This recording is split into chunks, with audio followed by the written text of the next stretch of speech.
Hi everyone, this is Maverick Kwan, the chemistry guru. Now in this video, we want to go through the first section involving the suggested solution for 2023 A-Levels H2 Chemistry Paper 1. So let's take a look at question 1. Question 1, neodymium, Nd, and promethium, Pm, are both lanthanoids. An isotope of Nd 2+, and an isotope of Pm 3+, both have 145 nucleons. So which row of the table is correct? They give us 4 options. Then if I look at the first column, ions containing larger number of neutrons will be either Nd2+ or Pm3+. And second column, ion containing larger number of electrons is either Nd2+ or both species will have the same number of electrons. The topic tested in this question will be under atomic structure. Of course, the first thing we will have to do is we have to look at the periodic table, look out for my Nd and Pm, and we need that atomic number or the proton number. So the proton number involving Nd is 60, proton number involving Pm is 61, and what we can do is we can try to tabulate it so it's a little bit clearer, and this will be comparing the two species that is requested in the question, Nd2+ and Pm3+. Both of them, they have the same number of nucleons. So the total number of nucleons will be 145. That represents the number of protons and neutrons. Both of them is 145. Number of protons for Nd is 60 and Pm is 61. So therefore the difference between the nucleon number and the proton number will be the neutron number, correct? So the neutron number for Nd2+ will be 145 minus 60, which is 85. Pm3+ will be 145 minus 61, which is 84. So comparing the number of neutrons, Nd2+ will have more neutrons than Pm3+. Then comparing the number of electrons, involving the number of electrons will be the proton number, and minus 2 for Nd2+, because Nd2+ means that you have Nd atom losing 2 electrons to form a +2 charge. So the number of electrons for Nd2+ will be 60 minus 2, which is 58. Involving Pm3+, the number of electrons will be proton number 61 minus 3, which is also 58. This means that both species will have the same number of electrons. So we can now answer the question, which row of the table is correct? Answer is going to be B.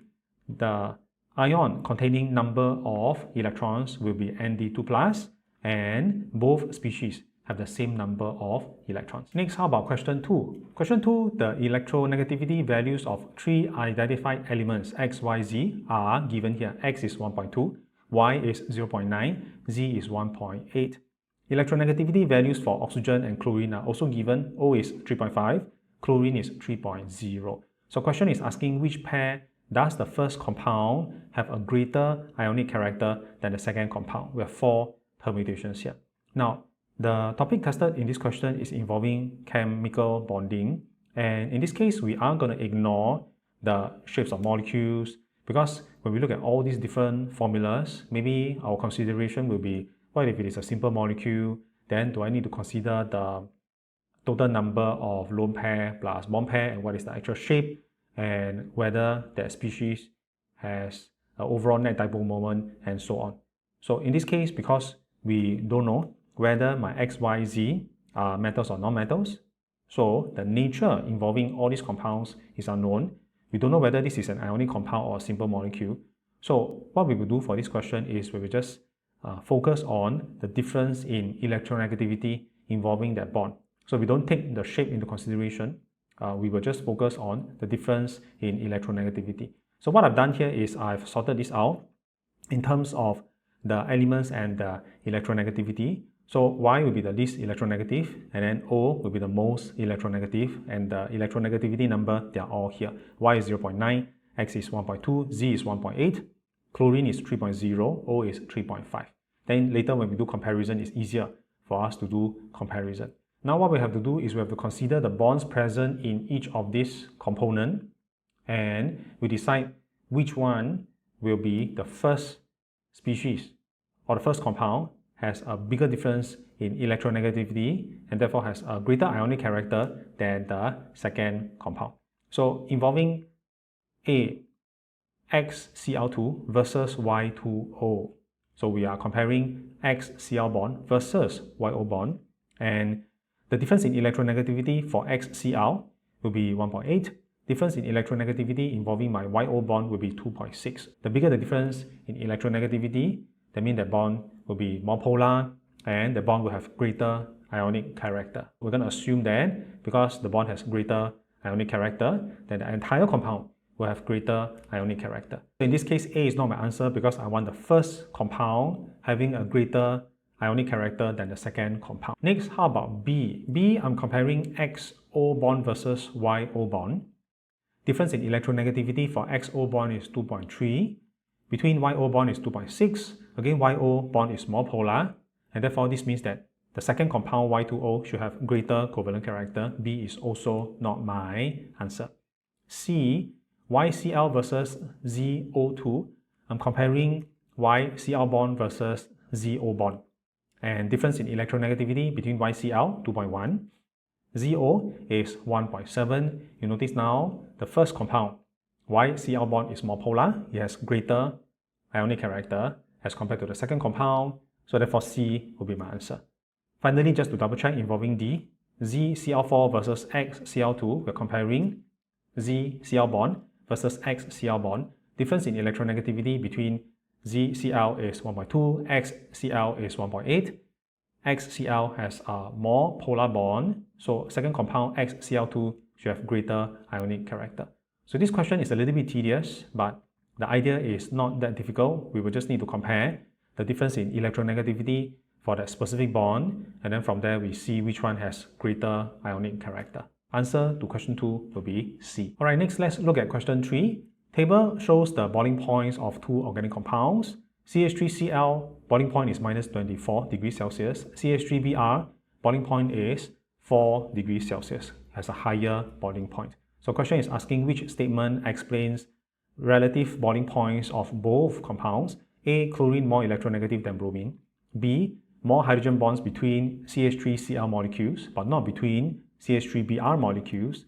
C, bromine atoms contains more electrons than chlorine atoms. D, the covalent bonds are stronger in CH3Br than in CH3Cl. So the topic tested in this question is involving chemical bonding, fairly straightforward exercise because the boiling point is given. So what we will do, of course, is we will use the concept that is consistent with the outcome, and you notice your CH3Br has a higher boiling point. It is also bigger in terms of size. It has a bigger molar mass. That means it will carry more electrons. Because bromine, it is a bigger halogen as compared to chlorine, you will have more electrons. And therefore, CH3Br will have a bigger and more polarizable electron cloud as compared to CH3Cl. And therefore, instantaneous dipole-induced dipole interaction for CH3Br will be stronger. More energy is required for me to overcome CH3Br molecules. Consequence involving that boiling point involving CH3Br is going to be higher. Very simple idea involving intermolecular forces. If the boiling point trend is proportional to size, then dominant intermolecular interaction will be instantaneous dipole-induced dipole interaction. So if I run through the options, which one is relevant to ID-ID interaction? A, chlorine more electronegative than bromine is true but not relevant. It is not related to your ID-ID interaction between non-polar species. B, hydrogen bond between CH3Cl and CH3Br is totally not valid because my hydrogen is not bonded to very electronegative elements like fluorine, oxygen, and nitrogen. Both of them cannot form hydrogen bond. So B is totally wrong. C, bromine atoms contain more electrons than chlorine atoms. This is valid. More electrons means that you have a bigger electron cloud, more polarizable, and your ID-ID is going to be stronger. So C will be my answer here.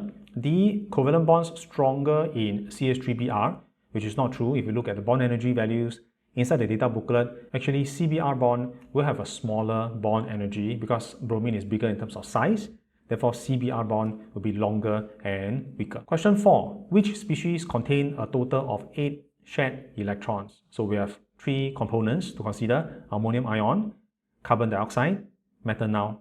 The topic tested in this question will be chemical bonding, and essentially what we will have to consider is the dot and cross diagram. If you want to, you can use the Lewis structure directly if you are comfortable with that to decide how many shared electrons do we have with respect to the central atom. Let us take a look at each one of them. Now, option number 1 is involving ammonium. Ammonium, the dot and cross diagram is as shown here. I'll have 3 normal covalent bond, 1 dative bond from nitrogen to hydrogen.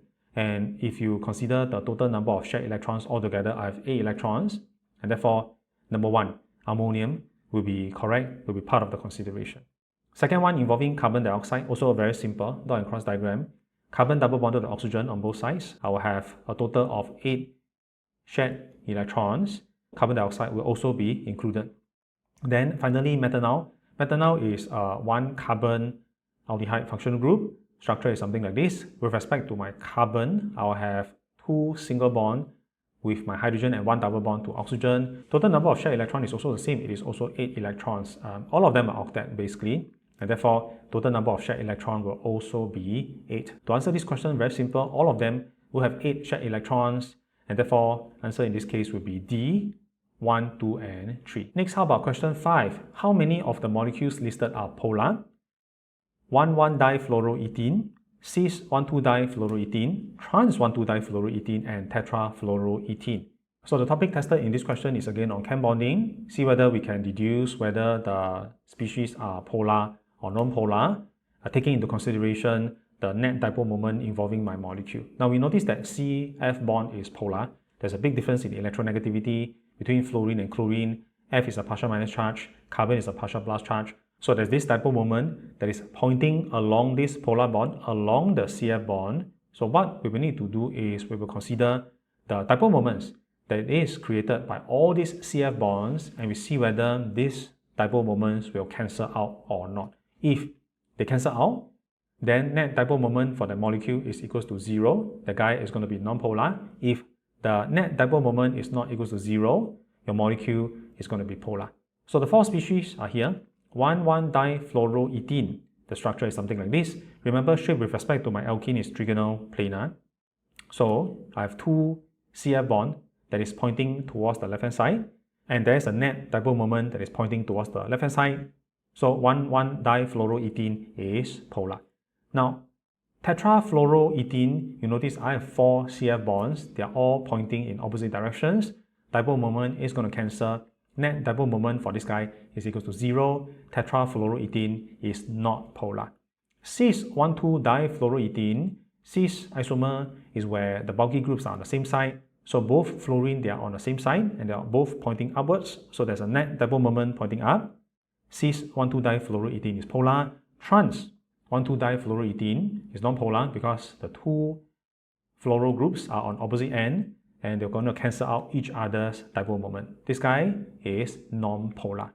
So question is asking for number of polar species. In this case, I have 2 polar molecules. So B will be my answer. Next, how about question 6? Question 6, use of data booklet is relevant to this question. P is the number of period 3 elements which have only 1 orbital in the outermost shell, which contains just 1 electron.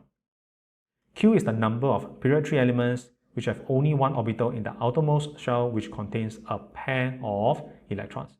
So we actually have to interpret this a bit. We will write out the electronic configuration for all my period 3 elements, and for the valence electron, we're going to draw the electron in box diagram so that it is clearer, and we will see which one fulfills criteria P, which is only 1 orbital with 1 electron. Basically, I only want to have 1 half-filled orbital.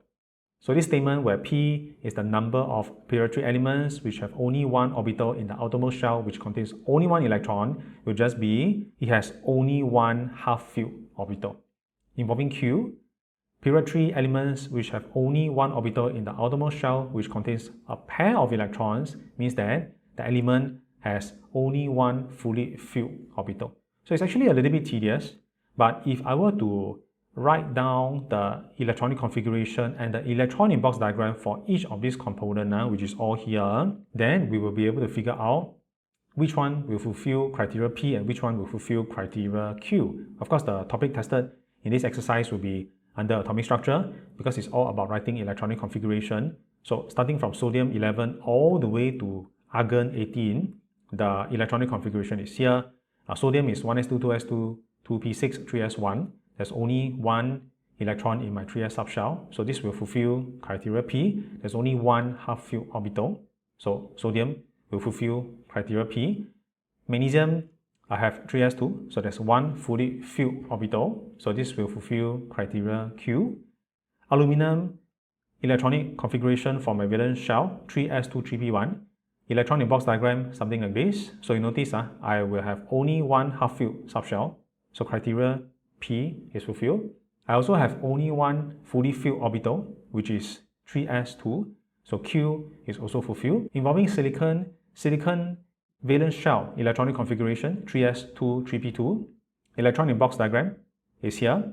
There are two half-filled orbitals, so P is not fulfilled, but there's one fully filled orbital, so Q will be fulfilled. Phosphorus, 3s2, 3p3. I have one fully filled orbital, Q is fulfilled. Three half-filled orbitals, so P is not fulfilled. Sulfur, 3s2, 3p4. Electron in box diagram is here. I have two fully filled orbitals and two half-filled orbitals. P and Q both are not fulfilled. Chlorine, 3s2, 3p5. I have three fully filled orbitals. Q is not fulfilled. One half-filled orbital. P is fulfilled. Finally, involving argon, 3s2, 3p6. The orbitals are all fully filled. So both criteria P and criteria Q are not fulfilled. So basically, after running through all these permutations, which is a bit tedious, take a bit of time, because we have to write out all the electronic configuration and consider the electron in box diagram. So you notice the number of elements that fulfill criteria P will be 1, 2, 3, sodium, aluminum, and chlorine. And the number of elements that fulfill criteria Q will be 4, magnesium, aluminum, silicon, and phosphorus. So it's going to be 3P plus 4Q. And based on that, answer to this question will be D. Alright, next, how about question 7? Which statements about the behavior of the group 2 elements from magnesium to barium are correct, targeting group 2 metals? Number 1, elements become stronger reducing agents. Number 2, thermal stability of the metal carbonates increase. Number 3, charge density for the metal cation increases. So let's take a look at each one of them. Number 1, elements become stronger reducing agents. Very simple, we can always refer to the data booklet, look out for the E-value. The E-value involving magnesium, calcium, barium is here. You notice when you go down the group, E-value becomes more negative, means that it is more likely oxidized, and therefore if it is more likely oxidized, it is going to be more reducing. So statement number 1 is valid. Elements become stronger reducing agent. Statement is correct. Statement number 2, thermal stability of the metal carbonates increases. This is a classic comparison involving thermal stability for group 2 carbonates. The idea is when you go down the group, the size of the cation increases, the charge density, which is charge divided by size, will decrease, and your charge density decreases, polarizing power involving your metal cation will come down, and you'll be able to pull or distort the electron cloud for the carbonate to a smaller extent. So the bonds within the carbonate is distorted to a smaller extent, and therefore they're going to be relatively stronger, and you require more energy for me to break the covalent bonds within your carbonate, and you become thermally more stable. So the thermal stability increases. So statement number 2 is correct. Statement number 3, charge density for my cation increases. That's not true, because we actually need this idea to deduce statement number 2. When you go down the group, size increase, charge density has to decrease, it doesn't go up. So statement number 3 is false. So statement number 1 and 2 are correct. Number 3 is not true, and therefore answer to this question will be A. Question 8. Sample of silicon contains 3 naturally occurring isotopes, silicon 28, 29, and 30. The sample is made up of 92.23% silicon 28, and the relative atomic mass of silicon in this sample is 28.10. So question is asking for percentage of the isotope for silicon 29 inside this sample. Of course, the topic tested in this exercise is under atomic structure and involving your mole concept as well. So we understand that I have 3 different isotopes for silicon 28, and the percentage abundance is 92.23, and I have silicon 29. This is the one where we want to determine its percentage abundance, so we can let it be X, and the other isotope will be silicon 30, and the total abundance is going to be 100%. And therefore, if I know the percentage abundance for silicon-28, and if I define the abundance for silicon-29 to be X, then the remainder will just be the abundance for silicon-30, it will just be 100%, which is the total, minus 92.23, which is the abundance for 28, minus X, which is the abundance for silicon-29.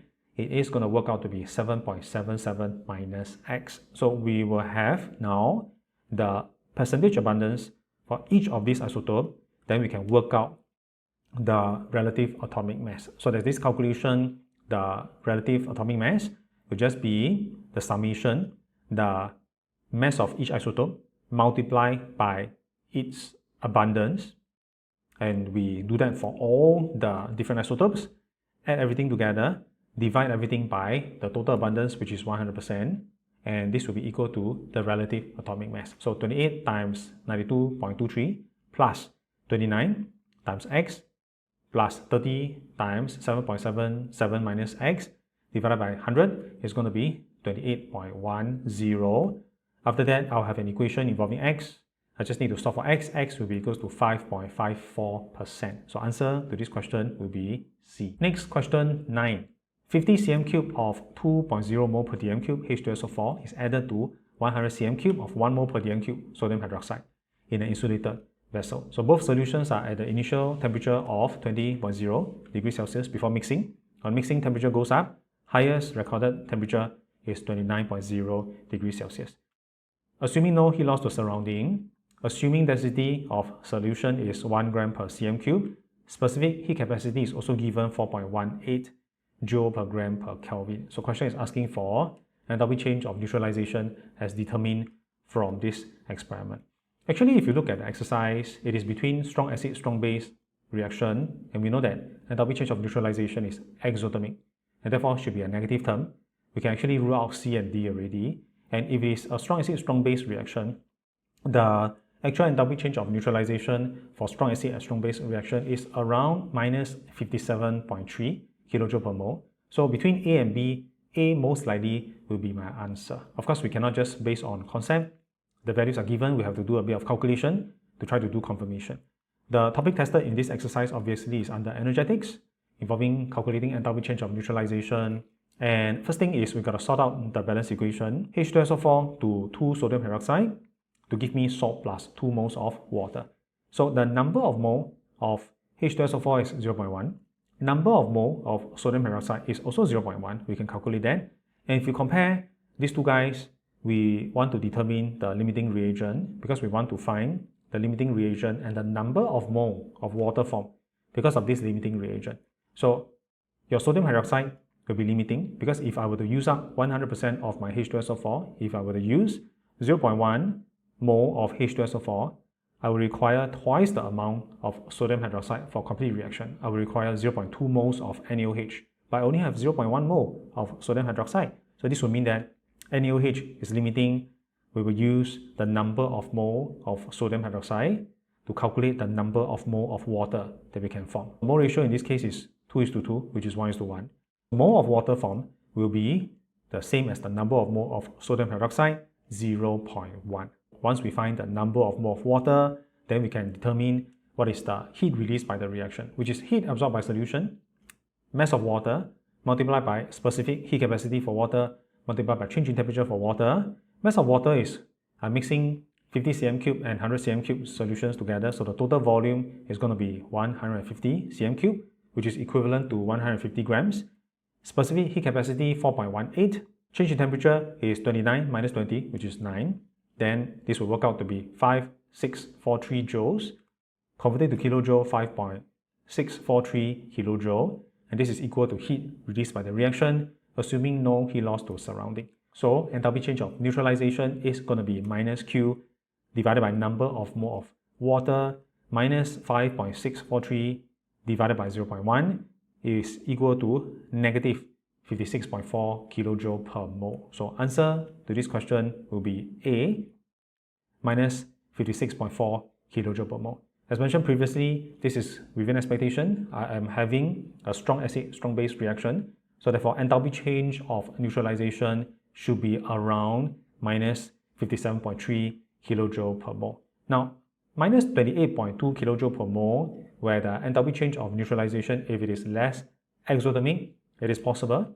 If we are dealing with weak species, weak acids and weak bases, neutralization will be less exothermic. C and D definitely is wrong because neutralization is an exothermic process, so the enthalpy change cannot be a positive term, has to be a negative term. How about question 10? Question 10, calcium 1 chloride, CaCl, does not exist as a stable compound, but we can estimate its lattice energy. So what is the predicted order of increasing magnitude of lattice energy for calcium 1 chloride, calcium 2 chloride, and magnesium chloride?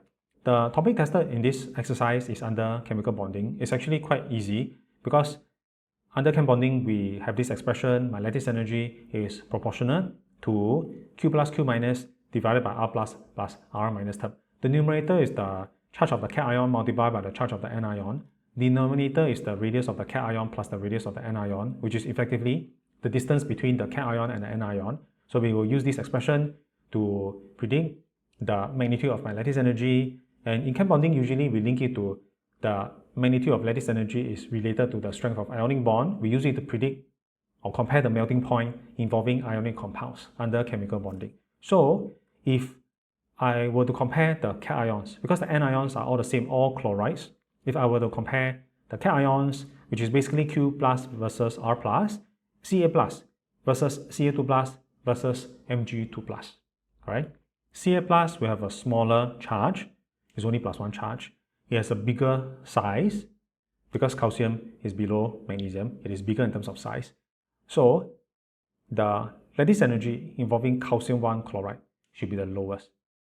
Ca2 plus is like somewhere in the middle. You have a bigger charge, plus 2 versus plus 1, but the size is bigger. Lattice energy involving calcium 2 chloride should be at the center. Mg2 plus, it has a bigger charge. It also has a smaller size. So therefore, the lattice energy involving magnesium chloride should be the biggest. The comparison and the lattice energy trend is fairly straightforward. It should be CaCl followed by CaCl2 followed by MgCl2. Answer to this exercise will be A.